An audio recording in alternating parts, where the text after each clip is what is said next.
Yo, welcome to Stool. Happy New Year, Happy New Year. It's been hectic, but hey, hey, this is what it is now, man. Everything is going down.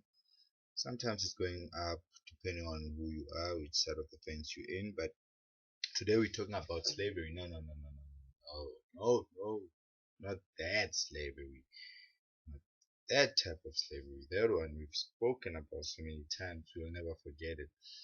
And please, white people, stop telling us to forget it. We're not gonna forget it.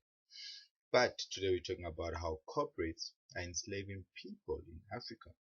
So we all know like North Africa has a lot of cocoa and stuff, right? So there are former child slaves who are suing one of the big corporates in the world, which is Nestle. They're suing Nestle with its partners Garlic Inc. and Archer Daniels Midlands Company something. But what happened was that they wanted the case to not proceed, but the judge ruled against it. That means it's gonna go ahead. They haven't found them guilty of slave practices in terms of labor practices. But what's happening now is that we have to realize that corporates have more power, multinationals have power, and they create a lot of jobs. That we're not gonna take away from them. They're very involved in job creation all over the world. But they have come up with a plan to move all their production from their own countries where they were started from, like countries like the US and Europe, because labor there is quite expensive. So they come to Africa where the unemployment rate is really bad and it's very high. So instead of them buying cocoa and taking it to Europe and asking people to make their linked chocolate, that's fucking nice though. What they do is they keep all the production here, but they pay people amounts that they wouldn't get away with in Europe.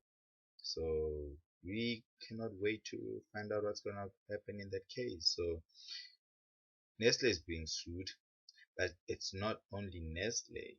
Like Shell is also being sued by a lot of people. There's always been lawsuits against Shell because people that live in the Niger Delta have said, look, man, this is slavery. This is modern day slavery. Nike has been doing it. All your sneakers are made in Asia somewhere in a factory. So basically, while you thinking of wearing them or you're thinking of showing them off on Instagram, you must know like there's a kid out there who made them. Do you know how much that kid got paid? $1. That's like 15 rand. 15 rand. That's like bread, man. Bread, no butter, no jam, no tea. That's bread, bread. That's the type of stuff you eat for like 2 days, and when you go to the toilet, okay, I digress. But look, we need to focus on how big corporates are taking control from governments. Because what they do is they come to the government and they're like, look, you in Africa, it's a shithole. We're gonna build a factory and we're gonna give at least 20,000 people jobs. And the government, oh, happy, yeah, thank you very much, man, thank you very much.